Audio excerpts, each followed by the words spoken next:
Dear students, I am Dr. Rajiv Sapre, and this is the 8th lecture about trigonometry, and this is a part of video lecture series about SSC mathematics.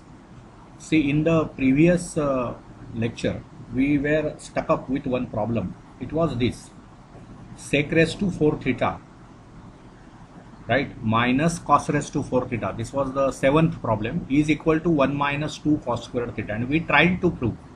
We started with left hand side, again we reached at left hand side, and I told you that I left this problem for exercise. Could you do that? But see one thing, whenever these identities are to be proved, they must be true for every angle. मग कसं होतं, कुठेतरी आपल्याला असं कदाचित वाटलं पाहिजे की हा प्रॉब्लेमच तरी बरोबर आहे का, आपल्याला आला नाही म्हणून तो बरोबर नाहीये असातला भाग नाहीये. परंतु मग जर ही आयडेंटिटी ट्रू असेल तर ती कुठल्याही थिटासाठी ट्रू व्हायला पाहिजे. मग समजा मी थिटा म्हणजे 60 डिग्रीज घेतलं तर मला लेफ्ट हँड साईड काय होणार बघा, sec raise to 4 60 degrees minus cos raise to 4 60 degrees, आणि it should be equal to 1 minus 2 cos squared 60 degrees. हे इक्वल आहे का, प्रश्नचिन्ह लिहिलंय मी. मग आता मला माहिती आहे की cos 60 degrees is 1/2, sec 60 degrees, त्याच्यामुळे सेक हा कॉसचा रेसिप्रोकल आहे म्हणून ते 2 होणार. मग तुमचं लेफ्ट हँड साईड काय होणार बघा, सेक रेस टू 4 थिटा म्हणजेच 2 raise to 4 minus cos raise to 4 theta, cos 60 म्हणजे 1/2 आहे त्यामुळे 1/2 रेस टू 4, आणि हे इक्वल आहे का कशाबरोबर, 1 मायनस 2 कॉस स्क्वेअर 60 म्हणजेच 1 मायनस 2 इंटू 1/2 स्क्वेअर. मग तुम्हाला असं जाणवेल की हे 2 रेस टू 4 म्हणजे 16 झालं, minus 1/16, right, and we are checking whether it is equal to 1 minus 2 into 1/4. This product, this subtraction is 255/16, and this is what, 1 minus 1/2, which is 1/2. 255/16 is not 1/2. So this identity does not hold true when theta is 60 degrees. So there must be, this must be a wrong problem. Okay. So, okay, but such thing happen. In books sometimes the wrong problems are given. उलट याच्यामधून आपल्याला एक चांगलं training मिळतं की तो problem चुकीचा आहे, हे मी कसं सिद्ध करणार. तर मी जर ही आयडेंटिटी ट्रू असेल तर ती काही पर्टिक्युलर कुठल्या तरी एका थिटासाठी नाही true, it is true for all the values of theta or every value of theta. मग एक पर्टिक्युलर अँगल घ्या, तुम्ही थिटा 60 डिग्रीज घेतला, इथे it can be 30 degrees also, you take any, आणि बघा लेफ्ट हँड साईड आणि राईट हँड साईड इक्वल आहे का. ठीक आहे. So we have without doubts proved that the problem itself is having some wrong material in that, so we were not able to prove that, and now we have established that if it is true, समजा हा problem बरोबर असेल तर तो कुठल्याही थिटासाठी तो true व्हायला पाहिजे. पण if I take theta equal to 60, it is not coming to be true. Left hand side is not same as right hand side, so it must be something wrong in the problem, so forget it, it happens. Now we will go for next problem. See, it is what, it is problem number, main problem is 6, त्यातला 8वा problem, आणि exercise number 6.1. आणि what is that problem? See, sec theta, they have asked to prove sec theta plus tan theta,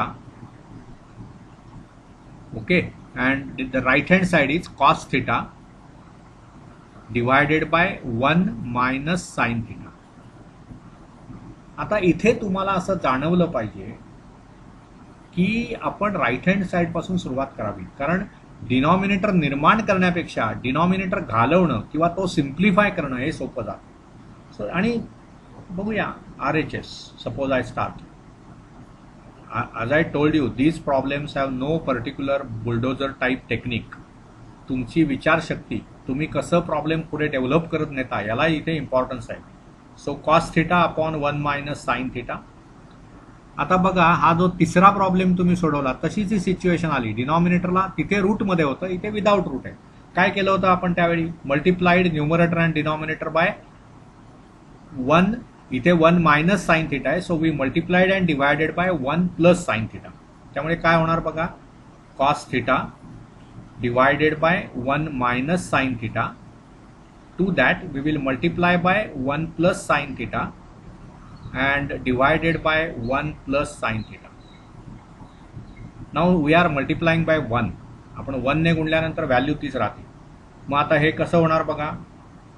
it is what cos theta into bracket. बघा इथे काय होणार. Cos theta into bracket 1 plus sine theta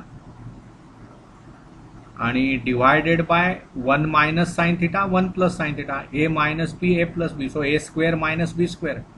So it is 1 minus sine squared theta, and so it is what cos theta into bracket 1 plus sine theta and then divided by, now what is 1 minus sine square? It is cos squared theta. का सांगा इथे reasoning द्या. as sine squared theta plus cos squared theta is 1. हे जे 1 minus sine square आहेत ना ते cos square होतील. म्हणजे आता काय झालं हे cos theta into bracket 1 plus sine theta upon cos theta. मग यातला एक कॉस कॅन्सल होईल. म्हणजे उरलं काय हे 1 plus sine theta divided by cos theta असं तुम्हाला एक मिळालं. कारण हे इथला एक कॉस उरलेला आहे. पाय तर हे नीट लिहूया आपण. हे कॉस स्क्वेअर थिटा आहेत ना. ठीक आहे. आय विल इरेज दिस. त्याच्यात गोंधळ नको पुन्हा. कसं आहे आपलं अंडरस्टँडिंग प्रॉपर पाहिजे. हे जे कॉस स्क्वेअर थिटा जे मी लिहिले ते आपण असे लिहूया. Instead of that we will write it as cos theta into cos theta. म्हणजे एक cos theta कॅन्सल झाला की एक cos theta उरला. 1 प्लस साइन थिटा ही स्टेप लिहिली आपण. मग आता हे सेपरेट डिव्हिजन करायचं. नेहमी लक्षात घ्या न्यूमरेटरला जास्त टर्म्स आहेत एकाहून आणि डिनॉमिनेटरला एकच टर्म असेल तर आपण नेहमी सेपरेट डिव्हिजन करतो. ही टर्म भागिले cos theta प्लस ही टर्म भागिले cos theta. म्हणजेच काय होईल 1 अपॉन cos theta आणि प्लस होणार sine theta upon cos theta. मग 1 अपॉन कॉस थिटा म्हणजे किती झालं. You know it is sec theta आणि हे sine theta plus cos theta म्हणजे किती झालं tan theta. So this is what we wanted on the left hand side. बघा so we got the answer LHS. असे हे प्रॉब्लेम्स असतात. काहीही त्याच्यामध्ये कठीण नसतं. आपल्याला ते सुचलं पाहिजे. सुचणं हा त्यातला महत्त्वाचा भाग आहे. जेवढ्या पटापट तुम्हाला ह्या गोष्टी कळायला लागतील की हे प्रॉब्लेम्स कसे करायचे, फंडामेंटल आयडेंटिटीज कशा वापरायच्या, सिम्प्लिफाय कसं करायचं किंवा आज दिलेला प्रॉब्लेम चुकीचाच आहे मग ते मी सिद्ध कसं करायचं, सर्व ट्रेनिंग आपल्याला माइंडला पाहिजे. All this you must be trend with. आणि ते फक्त प्रॅक्टिसने येतं. मी नेहमी आमच्या विद्यार्थ्यांना सांगतो तेच तुम्हालाही सांगतोय की तुम्हाला गणित या विषयाने माणसाचं रूप घेऊन जरी येऊन शिकवलं तरी तुम्हाला येणार नाही जोपर्यंत तुम्ही स्वतः प्रॅक्टिस करत नाही. स्वतः पुन्हा पुन्हा हे फॉर्म्युले आधी पाठ पाहिजे. प्रत्येक फॉर्म्युला मुखोद्गत पाहिजे आपला. तो आहे का. 10वीत तुम्ही असल्यामुळे तुम्हाला 9वी पर्यंतचे सर्व फॉर्म्युले हे मुखोद्गत पाहिजेत. 10वीतल्या प्रत्येक चॅप्टरमधल्या फॉर्म्युल्यांचं एकत्रीकरण करा. त्याच्यावर काम करा. वेगवेगळे प्रॉब्लेम सोडवा. प्रचंड प्रॅक्टिस करायला पाहिजे तरच गणित आपणाला येतं. आणि एकदा ते यायला लागलं की मग त्यातली तुम्हाला गंमत कळायला लागते. हे त्यातलं फार महत्त्वाचं आहे. ठीक आहे. ओके. आता पुढचा प्रॉब्लेम बघूया आपण. 9वा प्रॉब्लेम. सो 6व्या प्रॉब्लेम मधला 9वा प्रॉब्लेम एक्झरसाइज 6.1. काय प्रॉब्लेम आहे बघा. If tan theta plus 1 upon tan theta is equal to 2, then show that tan square theta plus 1 upon tan squared theta is equal to 2. Okay. हे मला दाखवायचं. आता इथे काय झालं बघा. हे tan theta plus 1 upon tan theta हे दिलेलं आहे आणि इथे त्यांचे स्क्वेअर्स आहेत. बरोबर ना. ठीक आहे. आता तुम्हाला एक गोष्ट, एक फॉर्म्युला तुम्ही पूर्वी शिकलेला आहात तो असा आहे की a² प्लस b² म्हणजेच काय असतं, ए प्लस बी स्क्वेअर नाही, ए प्लस बी स्क्वेअर म्हणजे काय असतं ॲक्च्युली, ए स्क्वेअर प्लस बी स्क्वेअर आणि मधली टर्म असते 2ab, ती मला काढून टाकायची आहे म्हणून -2ab. Do you know this formula? A square plus B square is A plus B bracket squared -2ab, किंवा तो असा पण असू शकतो A minus B bracket squared, मग त्यावेळी इथे +2ab. असे हे फॉर्म्युले आहेत जे आपणाला पाठ पाहिजेत किंवा ते माहिती पाहिजे. ठीक आहे, मग आता काय होईल बघा, हे जे टॅन स्क्वेअर थिटा शो काय म्हटलंय तुम्हाला, हे प्रूव्ह करायचंय आणि ते प्रूव्ह करण्यासाठी हे तुम्हाला दिलेलं आहे. तुम्हाला असा हा प्रॉब्लेम आहे, इफ इथे LHS is equal to RHS नाही करायचंय, मला असं त्यांनी सांगितलेलं आहे की इफ धिस देन धिस, हे प्रूव्ह करायचंय तुम्हाला. हे दिलेलं आहे, हे तुम्हाला सिद्धतेमध्ये वापरता येईल. This is given to you. Okay, मग आता मला काय प्रूव्ह करायचंय बघा. सो कन्सिडर काय कन्सिडर, तर टॅन स्क्वेअर्ड थिटा प्लस 1/टॅन स्क्वेअर्ड थिटा, म्हणजेच हे काय झालं, A square plus B square. हा 1/टॅन स्क्वेअर थिटा म्हणजेच कशाचा स्क्वेअर आहे, 1/टॅन थिटाचा स्क्वेअर आहे. त्यामुळे हे ए स्क्वेअर प्लस बी स्क्वेअर अशी ही रचना आहे. मग याचा जर मी वापर केला तर हे कसं लिहिता येणार मला, ए प्लस बीचा स्क्वेअर म्हणजेच काय, टॅन थिटा प्लस 1/टॅन थिटा याचा स्क्वेअर आणि मायनस काय होणार 2ab, म्हणजेच काय 2 इंटू ए किती आहे माझा टॅन थिटा इथे, so 2 into tan theta into B म्हणजेच 1/टॅन थिटा.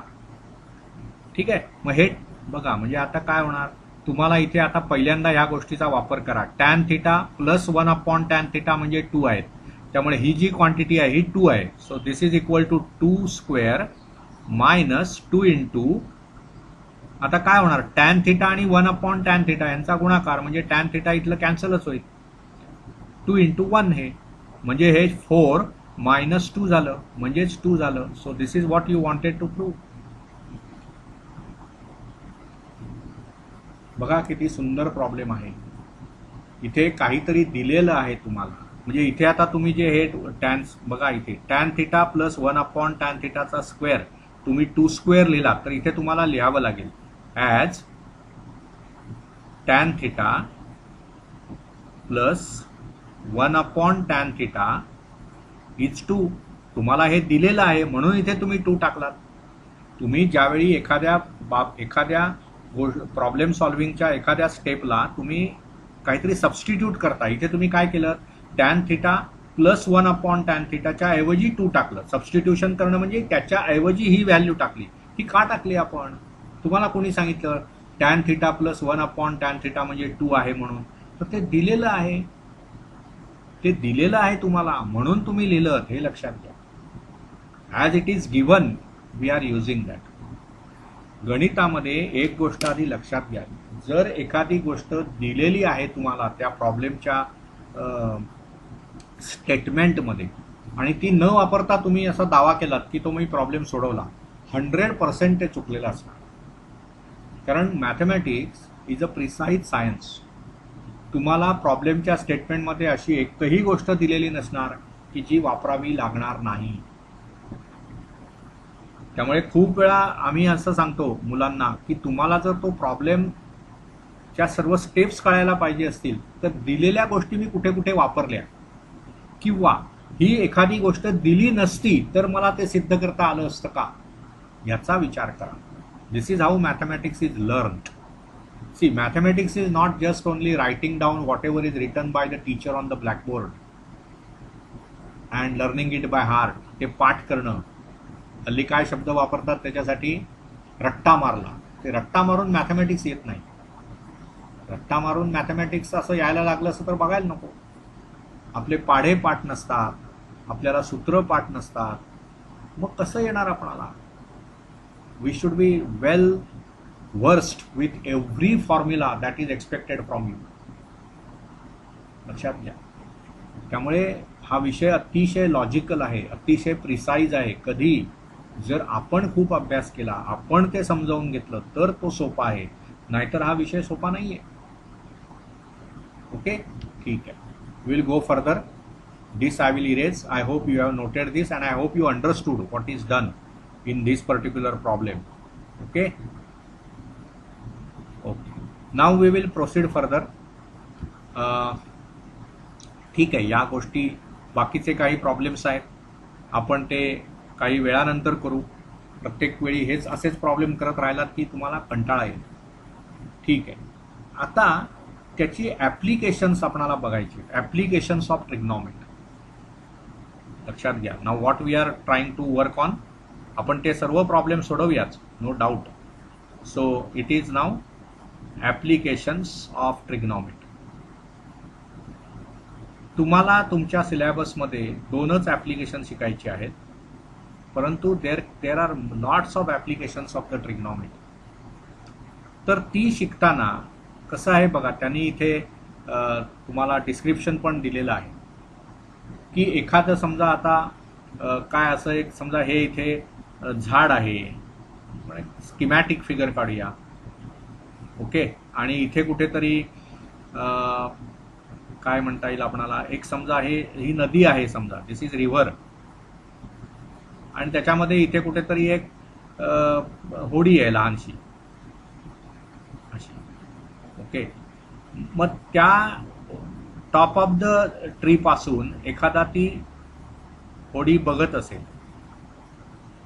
किती अंतरावर आहे हे जर त्याने कॅल्क्युलेशन केलं तर त्याला ते झाडाची उंची काढता येईल का, ही किती अंतरावर आहे झाडापासून हे जर त्याला माहिती असेल तर can that person calculate the height of the tree etcetera etcetera. असे अनेक प्रॉब्लेम. हे एक उदाहरण दिलं मी तुम्हाला. बघा इथे त्यांनी लिहिलंय, many times we need to know the height of tower. बघा आत्ताच मी सांगितलं झाडाची उंची, तिथे height of tower, height of building, tree, or distance of the ship from the lighthouse. Lighthouse असतात ना, त्याच्यापासून ते शिप किती अंतरावर आहे हे जेव्हा मला काढायचं असतं, किंवा त्या एखाद्या नदीची रुंदी मला काढायची आहे, अशा सर्व प्रॉब्लेम्समध्ये we cannot measure them actually तुम्ही नदीची रुंदी काढण्यासाठी तुम्हाला नदीच्या त्या बाजूला एकाने राहावं लागेल, या बाजूला एकाने राहावं लागेल, एटसेट्रा एटसेट्रा. आणि ते नदी जर खूप खोल असेल, तुमच्याकडे बोट नसेल, तर तुम्ही कसं जाणार पलीकडे. म्हणजे मग ते सर्व मॅथमॅटिकली तुम्ही करू शकता. These are the applications. See we cannot measure them actually, but we can find them with the help of trigonometry ratios. हे जे रेशोज तुम्ही शिकलात ना, sine, cos, tan, etcetera etcetera, you can use these ratios to learn or to measure these things. ठीक है. For the purpose of computation we draw rough sketch to show the given information. Tree, hills or towers etc. are vertical objects, so we shall represent them in a figure by a segment which are perpendicular to the ground. बघा ना, tree असेल तर ते ग्राउंडला perpendicular असतं, 90 अंशाचा कोन असतो. Building असेल, ती बिल्डिंग अशी असेल का 30 अंश करून ती बिल्डिंग उभी आहे जमिनीशी, असं असणार नाही. ती परपेंडिक्युलर असणार, लंब असणार ती. So which are perpendicular to the ground. We will now consider height of the observer and we shall normally regard observer's line of vision to be parallel to horizontal level. Observer बघतोय ना, ती बघण्याची जी म्हणजे काय म्हणता येईल direction असेल ती पॅरलल टू ग्राउंड असेल. समोर ज्यावेळी तो बघणार एखादा ऑब्झर्वर, निरीक्षक, त्यावेळी तो त्याची जी व्हिजनची रेषा असेल, त्यांनी काय म्हटलंय बघा, लाईन ऑफ व्हिजन, ती कशी असणार असं आपण इथे गृहीत धरतो आहोत, जमिनीशी पॅरलल. आणि मग ती कॅल्क्युलेशन्स आपण करणार. सी गणित सोडवताना काही गोष्टी या महत्वाच्या आहेत की तुम्हाला काही असम्पशन्स करावी लागतात. मग आता ह्या संदर्भात येणाऱ्या काही टर्म्स आपणाला इथे आता शिकायच्या आहेत. काय आहेत बघा, तर बघा इथे angle of elevation, line of vision म्हणजे काय, if the observer is standing at the location A, म्हणजे समजा हे तुमचं इथे त्याचं म्हणजे हे लोकेशन आहे समजा इथे, असं लक्षात घ्या. स्ट्रेट लाईन पाहिजे ती, sorry, I will draw the straight line also, better to draw.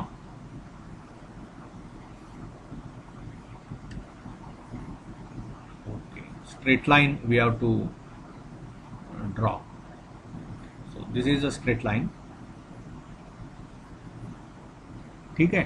मग आपण इथे असं ॲश्युम करतो की ए ही व्यक्ती इथे उभी आहे आणि त्याच्यामुळे ही त्याची काय झाली,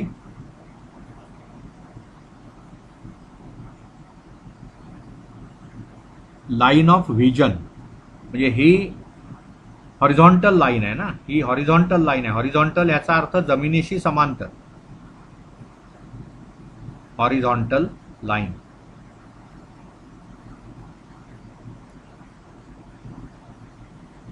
आता तो इथे उभा आहे ऑब्झर्वर आणि तो इथला कुठला तरी पॉइंट बघतो आहे, समजा बी, बरोबर ना. म्हणजे काय होणार बघा, तो असा डोळा त्याचा वर करणार, त्याला वर बघितल्याशिवाय ते बघता येणार नाही. म्हणजे हे इथपर्यंत असा तो वर बघणार. तेव्हा इथे जो अँगल तयार होतो, म्हणजे काय अँगल तयार होतो बघा, दिस विल बी समथिंग लाईक दिस. त्याला असं वर बघावं लागतं. लक्षात आलं ना. So this is the line of vision. This is line of vision. आणि हा जो अँगल तयार झाला त्याला काय, तो वर बघतोय म्हणजे इलिव्हेट होतोय, तो angle of elevation. Angle of elevation. आणि दुसरी सिच्युएशन काय असेल बघा, दुसऱ्या सिच्युएशन मध्ये त्याला ही समजा हॉरिझॉन्टल लाईन आहे, ऑब्झर्वर इथे आहे समजा, that observer is suppose, okay, I will draw the other line also, okay, and he is seeing down. तो इथे ऑब्झर्वर आहे, A is suppose here. मग ही झाली horizontal line. Suppose he has to see the object which is below his eye level. तर मग इथे आपण ही जी line आहे ही त्याची काय झाली, लाईन ऑफ व्हिजन झाली. मग इथे त्याला हे असं बघावं लागणार, खाली बघणार, तो असं नजर खाली करणार. मग ह्याला म्हणतात angle of depression. Angle of depression.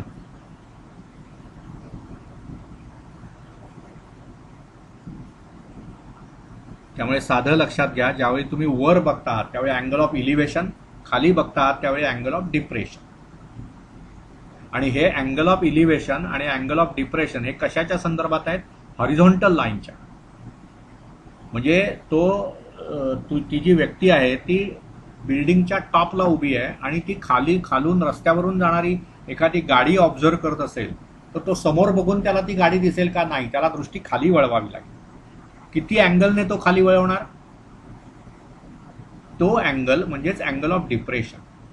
पण समजा तो खाली मैदानावर तो म्हणजे माणूस उभा आहे आणि त्याचा एक मित्र त्या बिल्डिंगच्या गच्चीवर उभा आहे आणि तो त्याला हाक मारतोय, तर त्याच्याकडे बघण्यासाठी त्याला वर बघावं लागणार. किती समोर बघून त्याला तो वरचा गच्चीवरचा माणूस दिसेल का, नाही दिसणार, त्याला वर बघावं लागणार. किती वर बघावं लागणार, त्यालाच म्हणायचं अँगल ऑफ इलिव्हेशन. त्यामुळे ह्या दोन कन्सेप्ट मी या लेक्चरमध्ये क्लिअर केलेल्या आहेत.